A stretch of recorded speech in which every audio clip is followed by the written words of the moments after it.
요한계시록입니다. 요한계시록 3장 7절부터 13절까지입니다.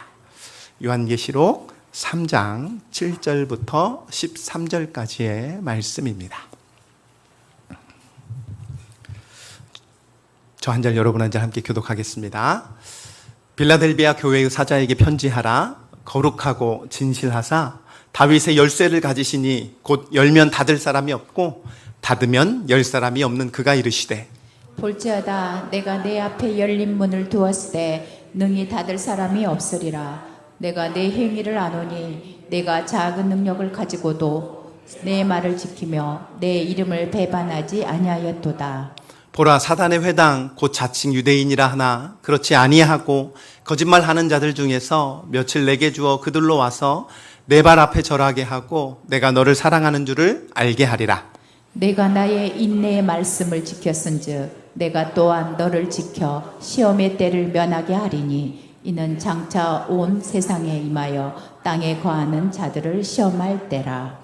내가 속히 오리니 내가 가진 것을 굳게 잡아 아무도 내 면류관을 빼앗지 못하게 하라.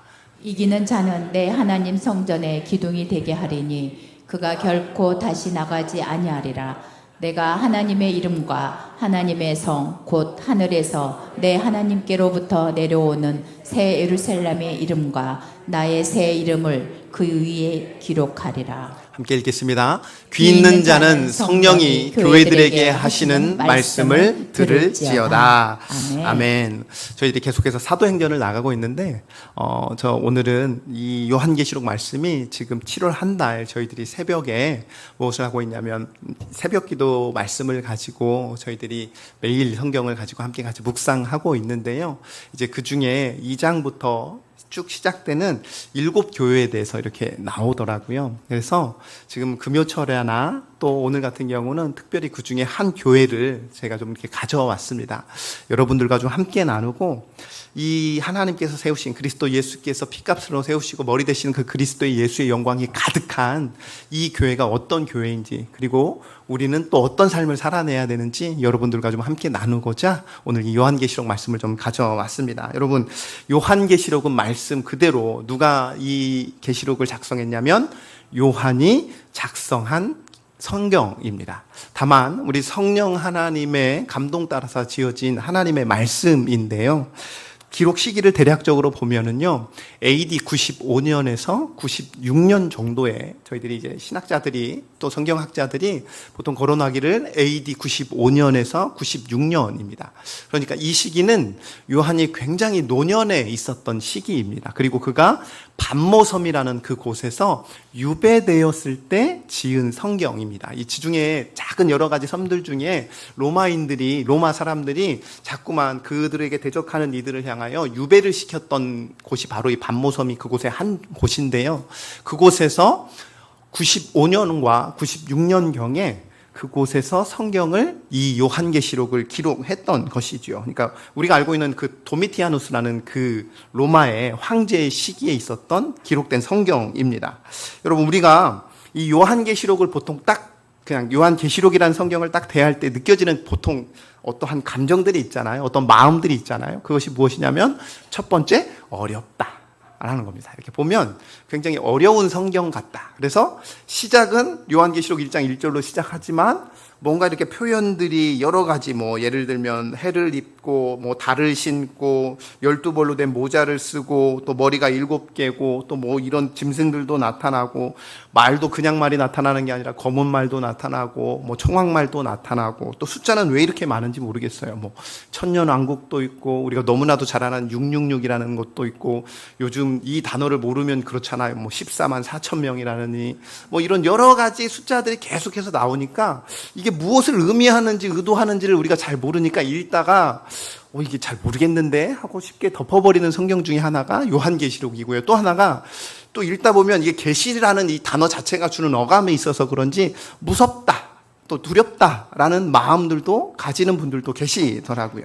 자, 그렇다면 오늘 이런 성경적 의미가 잘 이해되지 않다 보니까 이 요한계시록이 어렵고 또 두렵고 또 무서운 성경으로 여겨지기도 합니다. 예전에 한창 때에 여러분 666이라는, 그래서 보통 우리가 많이 오해하는 것 중에 하나가 이제 세대주의적인 해석적인 부분들이 되게 많은데 666, 그래서 이 666이 무엇으로 드러났다? 바코드다. 그래서 이 바코드를 찍으면 안 된다. 근데 요즘 바코드를 찍지 않고서는 우리가 무엇을 살 수가 없고 할 수가 없는 시대에 살고 있잖아요. 또 베리칩이라는 거 좀 들어보셨습니까? 베리칩을 언젠가 우리 몸에 심을 때가 있다. 그래서 그것을 심으면 이제 사단이 역사를 하고 뭐 이런 이야기들이, 이거 다 세대주의적인 개념에서 나온 거거든요. 그래서 또 누구는 이렇게도 주장했습니다. 코로나19. 이건 분명히 이제 7년 대환란이 시작되었다.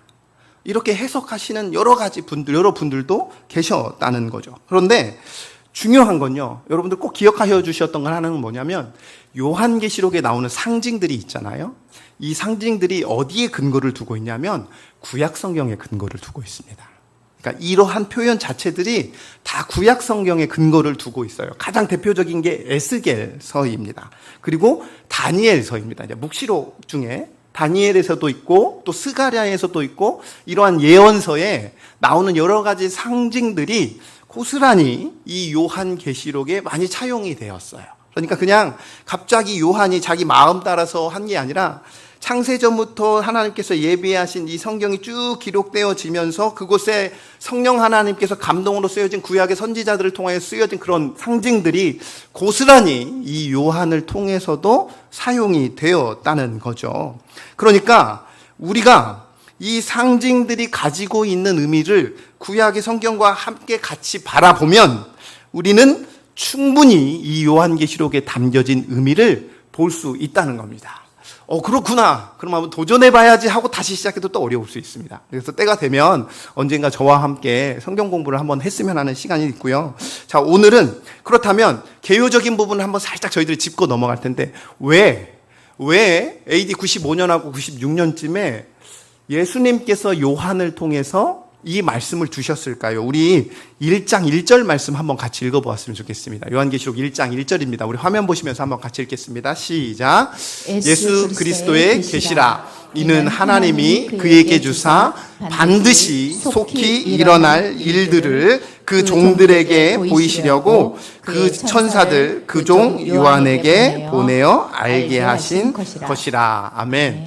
먼저 잠깐 앞에 말씀 보여주시면 요한계시록을 딱 집어서 이야기합니다. 누구의 계시라고요? 예수님의 계시입니다. 요한계시락이라고 우리가 성경을 그렇게 이야기했지만 실제적으로 영어 발음에는요, 요한이라는 단어가 쓰이지 않았습니다. 그냥 계시록이란, 계시라는 단어를 쓰게 되어 있는데요.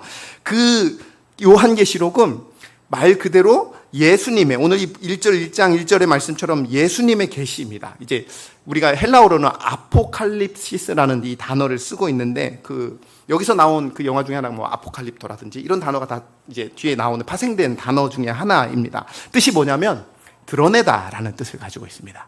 말 그대로 이 계시록의 뜻은 뭐냐면, 계시의 뜻은 뭐냐면 드러내다라는 뜻을 가지고 있는데, 계시자가, 그러니까 예수님께서 계시를 받는 사람들에게 숨겨져 있는 내용들을 드러낸 것, 이게 바로 계시의 의미라는 거예요. 그러니까 예수님께서 이 요한계시록을 통해서 이 글을 읽고 있는 그 시대에 있는 1차 독자들과 더 나아가 이 시대를 살아가고 있는 예수를 믿는 우리들에게 숨겨놓은 내용들을 우리에게 밝히 드러낸 것이 바로 이 요한계시록이라는 겁니다. 그래서 하나님께서 이 예수 그리스도를 통해서 교회에게 반드시 행하시고 앞으로 반드시 일어날 일들에 대해서 기록한 성경이 바로 이 요한계시록이라는 말씀인 거죠. 그래서 1장 3절 보면 이렇게 나와 있습니다. 우리 1장 3절도 한번 같이 읽어보겠습니다. 이 예언의 말씀을 읽는 자와 듣는 자와 그 가운데 기록한 것을 지키는 자는 복이 있나니 때가 가까움이라. 아멘. 그래서 이 숨겨놓은 하나님의 말씀을 읽고 그 다음에 지키는 자, 그러니까 읽고 듣고 그 가운데 기록한 것을 지키는 자는 무엇이 있다고요? 복이 있다는 겁니다. 이 복은 하나님 나라에 입성하는 그 복을 우리가 종국적으로는 이야기하고 있는 거죠. 그러면서 이제 때가 가까워 왔다라고 성경은 말씀하고 있습니다. 자, 그러면서 이 요한계시록의 주제 구절이 있는데요. 그게 17장 14절 말씀입니다. 요한계시록의 주제 구절입니다. 제가 읽겠습니다. 그들이 어린 양과 더불어 싸우려니와 어린 양은 만주의 주시요 만왕의 왕이심으로 그들을 이기실 터이요 또 그와 함께 있는 자들 곧 부르심을 받고 택하심을 받는 진실한 자들 또 뭐하리로다? 이기리로다. 이게 바로 요한계시록의 주제 말씀입니다. 그러니까 한마디로 무엇이냐? 예수님을 통한 하나님의 나라가 완성될 것이다.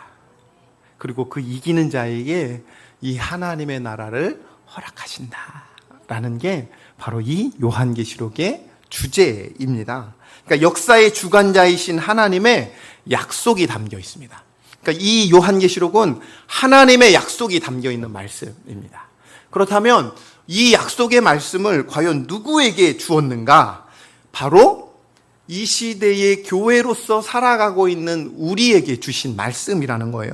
악의 세력과 대항하여서 싸우고 있는 전투적 교회, 그러니까 전투하는 교회예요. 여러분, 교회는 우리가 가시적인 교회가 있고 뭐 비가시적 교회가 있고 여러 가지 신학적으로 분류를 하지만 가장 기본적으로 교회를 분류해 쓴 두 가지는 뭐냐면 천상의 교회와 지상의 교회입니다. 그러니까 천상의 교회는 우리가 알고 있는 하나님의 나라예요. 천국이에요. 천상의 교회. 오늘 우리가 이 지상의 교회에서 예배하고 있지만 이 천상의 교회에서 하나님의 하나님 되심을 마음껏 찬양하고 있습니다. 그 천상의 예배가 오늘 이 지상의 예배에서 이루어지고 있는 거죠. 이 지상의 교회의 특징과 천상의 교회의 특징이 있는데 천상의 교회의 특징이 뭐냐면 승리적 교회입니다. 이미 승리하셨다는 거예요. 그리스도 예수로 말미암아 이 만왕의 왕 되신 그리스도 예수께서 이미 승리하신, 그래서 천국을 우리가 승리적 교회라고 이야기하는 거예요. 그런데 이 지상의 교회의 특징은 뭐냐면 이미 그리스도 예수로 말미암아 승리하였지만 아직 온전하게 그 온전한 승리가 우리에게 이루어지지 않았기에 우리는 이 땅 가운데 긴장의 삶을 살아가고 있잖아요. 그래서 이미와 아직의 이 긴장의 삶을 살아가고 있는 우리가 바로 전투하는 교회라는 거예요. 그래서 여러분들을 성경에서 무엇라고 이야기를 하냐면 우리 알고 있는 것처럼 용사, 큰 용사요. 용사라고 우리를 부르기, 구약에서는 용사라고 우리를 부르기도 하고 군사라고 우리를 부르기도 하고 우리를 신약에서는 무엇라고 이야기하고 있습니까? 동일하게 영적 전쟁을 벌이고 있는 군사로서 우리를 부르고 있다는 거예요. 그래서 우리는 영적인 무엇을 입어야 된다고요? 전신갑주를 입어야 하는 이유가 뭐냐면 우리는 교회로서 전투하는 교회로서 전투적 교회로서 이 땅 가운데 오늘 또 이 전쟁을 하고 있다는 거죠. 여러분, 전쟁의 특징이 뭡니까? 이기기도 하지만 질 수도 있고 이기는 가운데서도 상처를 받을 수 있고 또 우리가 때로는 패배를 할 수도 있겠죠. 여러분, 전쟁과 전투가 제가 정확하게 군대를 잘 완전하게 갔다 오지 못해가지고요. 전쟁과 전투가 있는데 뭐가 상위 개념인 거죠? 전쟁이 상위 개념인 거예요. 그러니까 전쟁은 승리할 수 있어요. 그러니까 전쟁은 승리했어요. 우리 하나님의 관점에 봤을 때는. 그런데 우리가 그 전쟁 안에 있는 소소한 전투들은 이길 때도 있고 질 때도 있어요. 그렇죠? 하지만 큰 틀에서 종국적으로 봤을 때 우리는 이미 승리한 전쟁 가운데 나머지 잔불을 꺼가는 전투를 하고 있는 거죠. 그러니까 여러분의 삶은 뭐냐면 일주일 동안 여러분은 오늘 이 예배를 마친 후에 저 문을 박차고 나가는 순간부터 여러분에게는 또 다른 전투가 여러분에게 달려져 있습니다. 그 전투를 하고 있는 이 교회에 이 요한계시록의 말씀은 반드시 그날은 올 것이다. 그리고 승리하는, 매 전투 가운데 승리하며 때로는 찢기고 상한 마음으로 그 삶을 살아내고 있지만 그러한 전투하는 교회는 반드시 하나님께서 지키시고 보호하시고 함께 하실 것이다라는 위로의 말씀으로서 이 요한계시록의 말씀을 우리에게 주셨다는 거죠. 자, 그리고 오늘 특별히 하나님께서, 이 예수님께서 사진을 한번 보여주시면, 사진을 한번 보여주시면 여기 있는 이 그림처럼 어떤, 여러분 이렇게 잘 보이십니까? 네, 잘 보이시죠? 좀 희미하게 나오긴 하지만 남색 색깔로 보게 되면은 총 이제 에베소, 그 위에 서머나, 그리고 버가모, 그리고 두아디라, 그리고 사데, 빌라델비아, 라오디게아 총 7교회가 있습니다. 오해하지 말아야 될 건 소아시아에는, 여기가 이제 소아시아예요. 지금으로 얘기하면 터키 지역 정도 되는데요. 이 소아시아에는요 7교회만 있지 않습니다. 많은 교회들이 있어요. 다만 이 7교회를 대표적으로, 왜냐하면 이곳들이 교통의 요충지이기도 한 이 7교회에게 이 요한을 통해서, 요한이 서신서를 기록해서 보낸 편지이거든요. 이 7교회가 이렇게 있는데, 이곳에 우리가 시작을 어디서부터냐면 에베소입니다. 에베소부터 서머나, 그 위에 서머나, 그 위에 버가모, 그 밑으로 조금 내려오면 두아디라, 그리고 사데, 그리고 오늘 이 빌라델비아, 그리고 마지막으로 라오디게아예요. 그러니까 여기가 마치 뭐처럼 되어 있냐면요, 순환도로처럼 되어 있습니다. 이것이 순환도로처럼 딱 되어 있어요. 그래서 각각의 요충지가 이렇게 되어 있는데요, 이 거리를 총 합산하면 약 400km 정도 된다고 합니다. 그러니까 각 이 도시마다 50에서 60km, 그러니까 좀 빨리 걸으면 하루길 정도 되는 도시들인 거죠. 이 도시에 이 총 7교회 교회에 예수님께서 보낸 거예요. 그러면 이 그냥 단순히 7교회 교회에 보낸 편지이기도 하지만, 중요한 건 성경에서 말하는 7이라는 숫자는 완전한 숫자잖아요. 그러니까 이 7이라는 숫자를 통해서 이 시대를 살아가고 있는 모든 공교회에 주어진 하나님의 편지라는 것입니다. 그러니까 오늘 우리 동산교회에게 주신 하나님의 말씀이라는 거죠. 또 교회라는 단어의 뜻이 무엇입니까? 신자들의 모임이잖아요. 그러니까 여러분의 가정에도 주어진 하나님의 말씀이라는 거죠. 자, 그렇다면 오늘 우리가 볼 교회는 어디 교회냐면 6번째입니다. 저 6번째, 라오디게아와 사대 사이에 있는 이 빌라델비아라는 교회에 대해서 저희들이 볼 텐데요.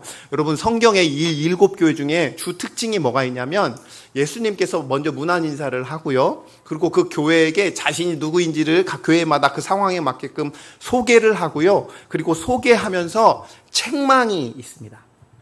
그 교회에 대한 책망이 있고요, 그리고 그 교회에 대한 칭찬이 있어요.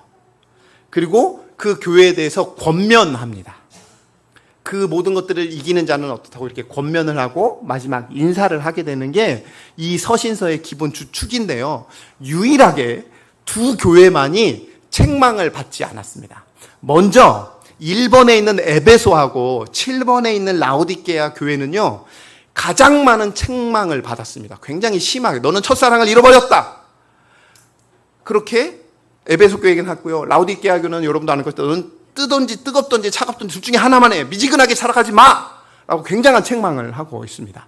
이 에베소와 라디오교회는 그렇게 큰 책망을 하고요. 또 중간에는 버가모와 또 두아디라와 사대 가운데에서는 책망하고 동일하게 칭찬도 같이 이렇게 해줍니다. 그런데 유일하게 두 교회만이 칭찬만 해줍니다. 그게 어디 교회냐면 서머나 교회하고요, 오늘 여기 나오는 빌라델비아 교회입니다. 이 두 교회에 대해서 칭찬을 해주십니다. 오늘 그렇다면 이 빌라델비아가 먼저 어떤 교회인지 간단하게 먼저 이렇게 좀 함께 나누어 보면은요, 여러분, 빌라델비아는 두 단어로 이렇게 합쳐진 단어입니다. 그러니까 헬라어로 빌라, 그러니까 시작할 때 필로스라는 단어가 있는데 그게 뭐냐면 사랑이라는 단어가 있습니다. 그리고 형제가 아델포스라는 단어가 있는데 요 두 단어가 합쳐져서 형제 사랑이라는 의미로서 빌라델비아입니다. 이거를 그냥 그대로 우리가 영어식으로 읽어보면 어떠냐? 필라델피아입니다. 우리가 알고 있는 그 미국에 있는 그 주인 거죠. 그러니까 펜실베니아 주에 있는 이 필라델피아와 같은 의미인 것입니다. 그래서 형제의 사랑이라는 단어를 가지고 있는데요, 이 도시의 특징이 뭐냐면 비옥합니다.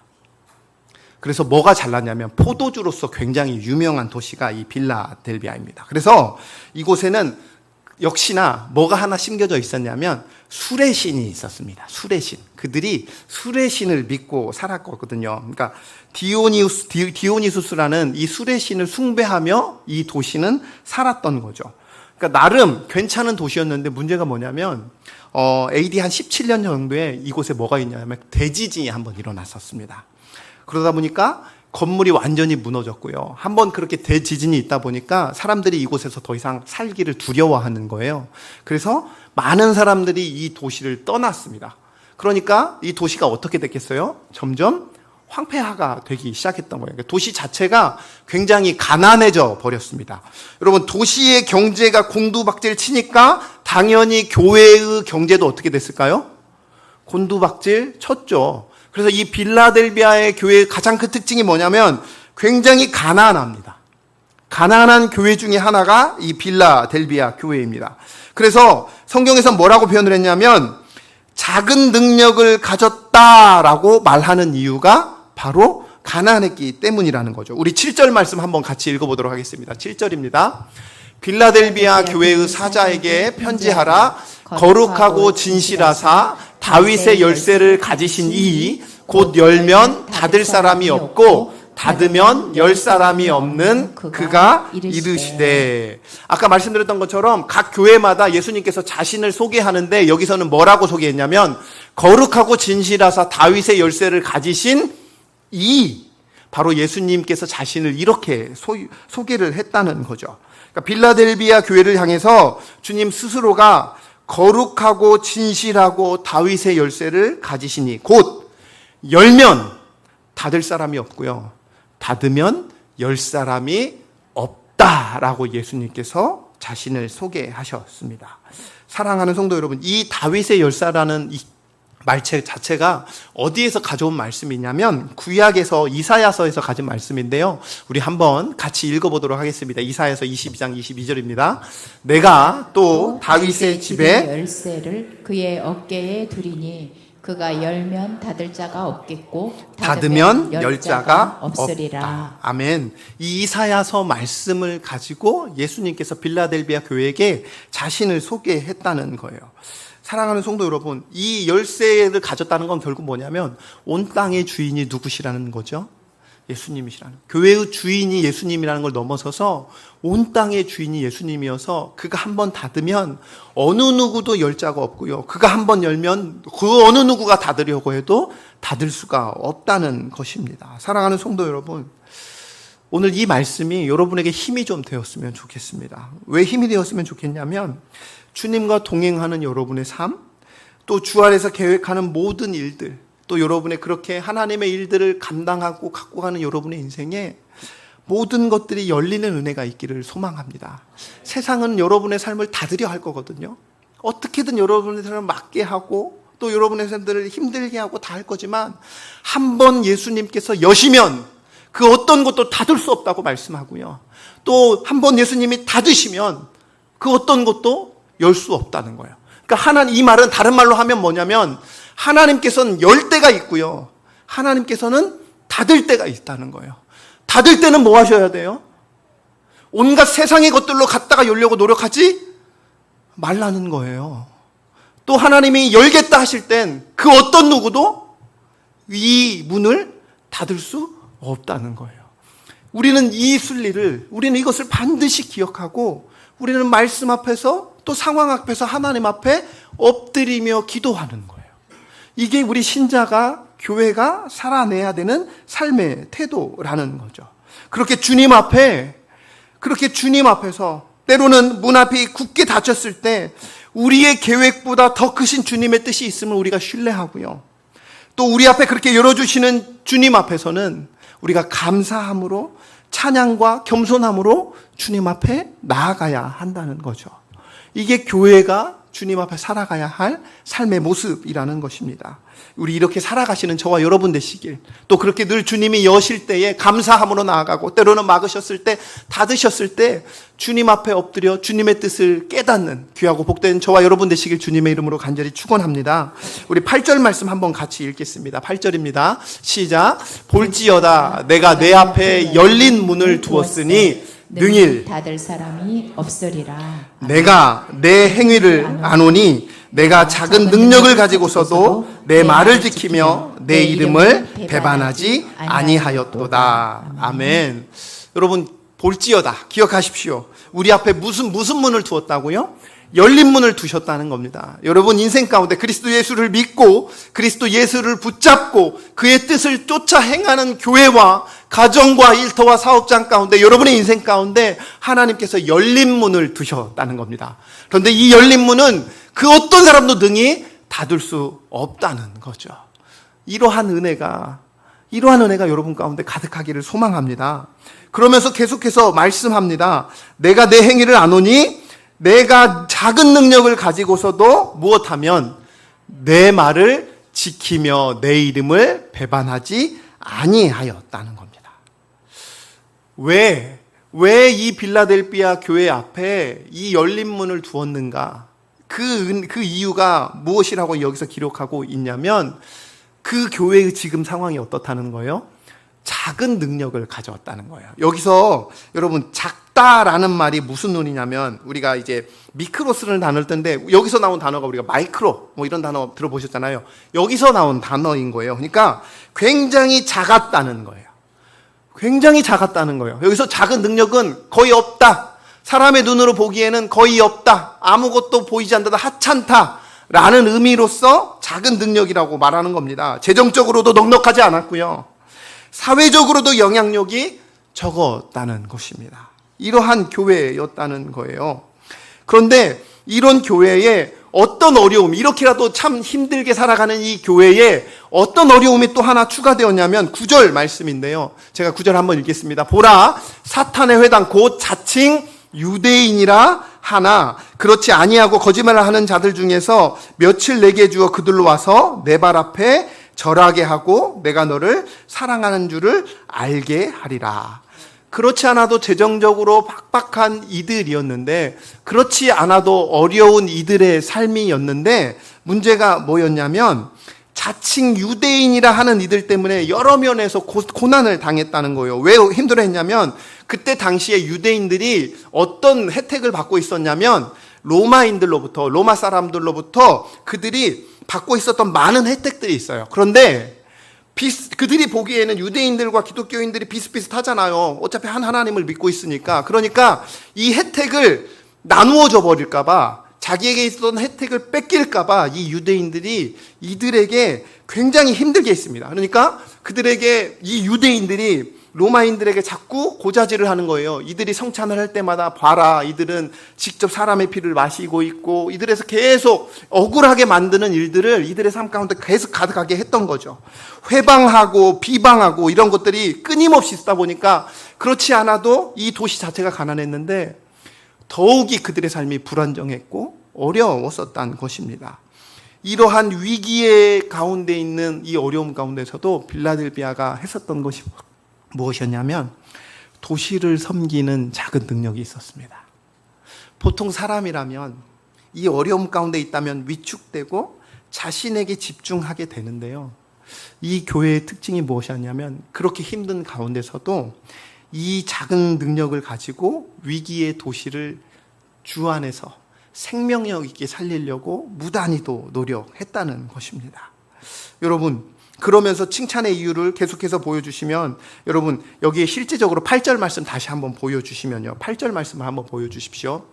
이 8절 말씀을 보시면 실제적으로 빠져있는 단어가 하나, 헬라어 단어 중에 빠져있는 단어가 하나 있는데 그게 무엇이냐면 왜냐하면 이라는 단어가 하나 빠져 있습니다. 그래서 이 어순대로 고스란히 해석을 하면 제가 한번 읽어드릴게요. 여러분 8절 말씀 한번 보셔요.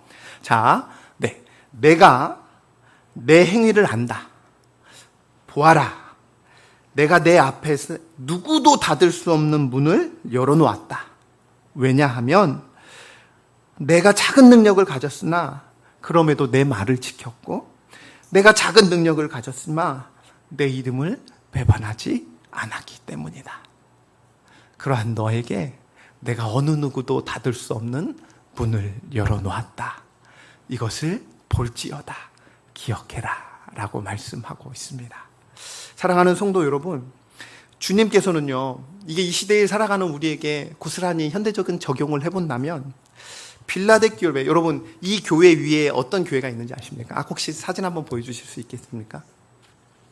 네, 이 교회 위에 어떤 교회가 있죠? 사대교회가 있습니다. 사대교회가 책망을 받았거든요. 뭐라고 책망받은지 아십니까? 살았으나 죽은 교회라 그랬어요. 50km밖에 차이가 안 나는데 이 사대교회는요, 사대라는 이 지역 자체가 굉장히 부유한 도시였습니다.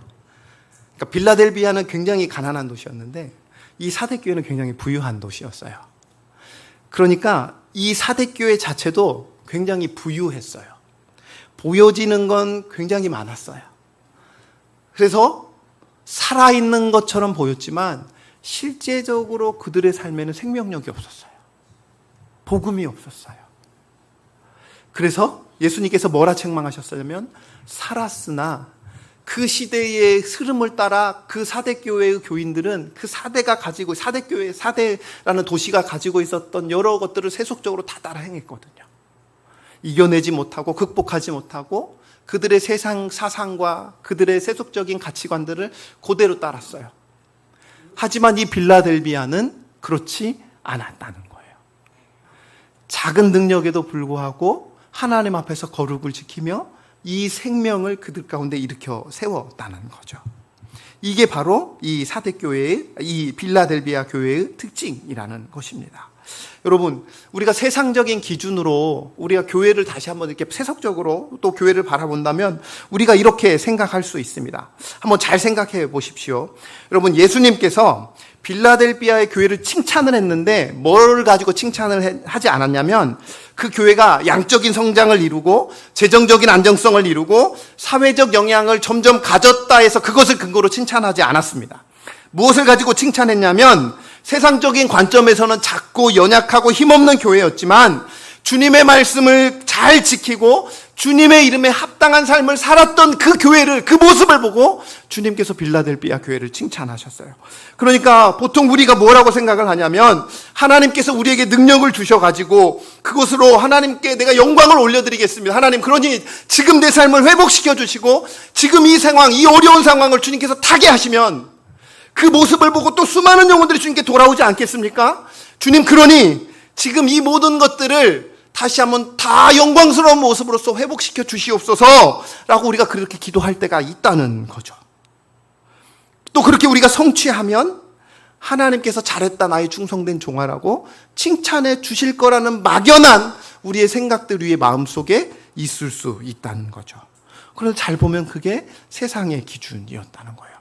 앞에 딱 대놓고 비교를 했습니다. 사대교회와 그리고 빌라델비아의 교회에 대해서 둘이 아예 극단적으로 비교를 했다는 거예요. 주님의 칭찬이 어디에 있는가? 오늘 여러분의 가정과 여러분 개인과 여러분 사업장과 여러분의 교회, 우리 교회와 또 우리가 소속된 그 삶의 모든 터전에서 주님의 칭찬이 어디에 있는가를 오늘 이 말씀을 통해서 우리는 다시 한번 바라봐야 돼요. 주님의 칭찬은 어디에 있다는 겁니까? 우리 한번 거기를 한번 보여주시겠습니까? 10절과 11절 말씀 한번 같이 보여주시겠습니까? 시작. 내가 나의 인내의 말씀을 지켰은즉 내가 또한 너를 지켜 시험의 때를 면하게 하리니 이는 장차 온 세상에 임하여 땅에 거하는 자들을 시험할 때라. 내가 속히 오리니 내가 가진 것을 굳게 잡아 아무도 내 면류관을 빼앗지 못하게 하라. 아멘. 다음 우리 좀 내용을 보여주시면 그 인내의 말씀이 어떤 것이냐면 첫 번째 한번 같이 읽어보도록 하겠습니다. 시작. 주님을 기다리는 마음. 그리고 두 번째, 복음의 진리를 끝까지 지키는 충성. 그리고 세 번째, 핍박 가운데서도 그리스도를 부인하지 않는 용기. 이 믿음과 이 충성과 이 용기를 빌라델비아 교회는 잊지 않았다는 겁니다. 비록 삶의 작은 능력밖에 남지 않았음에도 불구하고요. 사랑하는 성도 여러분, 우리가 신앙생활을 하면서 어쩌면 우리 안에 우리 안에 담겨진 아주 작은 것들이 있을 수 있습니다. 여러분 기억하십시오. 책망하였다 하여서 그 책망이 우리에게 비난이 아닙니다. 하나님의 말씀은 절대 우리를 비난하는 게 아닙니다. 신자들에게 책망하면 뭐냐면 다시금 하나님의 사람으로 일어설 수 있도록 격려하는 다른 방식이 책망인 거죠. 그것을 비난으로 받아들이시면 안 되세요. 그러니까 오늘 이 빌라델비아 그리고 사대교회에 주어진 그 메시지를 통합적으로 우리가 바라볼 때 우리가 신앙생활을 하면서 때로는 사대교회와 같은 그 마음이 우리 안에 있을 수 있지 않냐는 거예요. 우리가 그렇게 겉으로 잘 보여지고 그렇게 성공하면 그러한 내면에 숨겨진 그런 우상들을 제거하지 못하고 있는 이유가 무엇이냐면 예수님을 십자가에 못 박았던 그 유대 종교 지도자들처럼 그런 예배와 또 끊임없는 종교 활동과 그런 생활, 성경 공부를 통해서 내가 주님의 말씀을 듣고 배우면서 주님의 말씀이 내 마음의 중심에 가득가득 차서 그 내 삶의 구석구석을 변화시키는 게 아니라 내 신념이 여전히 내 마음의 중심에 있고 하나님의 말씀은 마음의 한 구석에 잠시 자리하였다가 이내 사라져버리고 그래서 주님이 부어주신 어떤 그런 육적인 은혜를 보았을 때 그것으로 말미암아 하나님 앞에 감사의 영광을 올려드리며 실제적인 내 삶의 내 전체의 내면의 변화를 추구하며 살아가고 있지 않는 건 아닌지. 그러니까 우리의 시선이 마치 사대교회처럼 그 부유함을 향하여 잊고 있는 건 아닌지, 그렇게 하나님의 뜻을 구하며 살아가고 있는 건 아닌지. 그런데 오늘 이 말씀을 보면 우리 주님께서 칭찬하심은 무엇이었냐면 주님을 기다리는 믿음이었고 복음의 진리를 끝까지 지키는 충성이었고 그 작은 상황 가운데서도 어려운 가운데서도 그리스도를 부인하지 않는 그 용기가 이 빌라델비아 교회에 있었다는 겁니다. 그리고 딱 단호하게 말씀하십니다. 열린 문이라고. 내 앞에 열린 문이 있다고. 지금은 닫혀 있는 것 같지만 분명히 내 앞엔 열린 문이 있다고. 우리 사랑하는 성도님들, 오늘 이 믿음과 충성과 이 용기가 여러분의 삶 가운데 가득하기를 소망합니다. 그리고 주님께서 여러분 앞에 두신 그 열린 문을 바라보며 오늘에 주어진 이 어려움과 고난과 환난을 그리스도 예수를 향한 믿음으로 말미암아 승리하며 살아내시길, 그러한 저와 우리 동산교회 되시길, 그러한 여러분의 가정과 일터 되시길 주님의 이름으로 간절히 축원합니다. 그러면서 마지막입니다. 우리 주님께서 뭐라 말씀하셨냐면요, 내가 가진 것을 무엇하라 말씀하셨냐면 굳게 잡아라 라고 말씀하셨습니다. 이 방금 가졌던 믿음과 충성과 그리고 이 용기를 굳게 잡아라. 오늘 그렇게 붙잡는 저와 여러분 되시길 주님의 이름으로 간절히 축원합니다.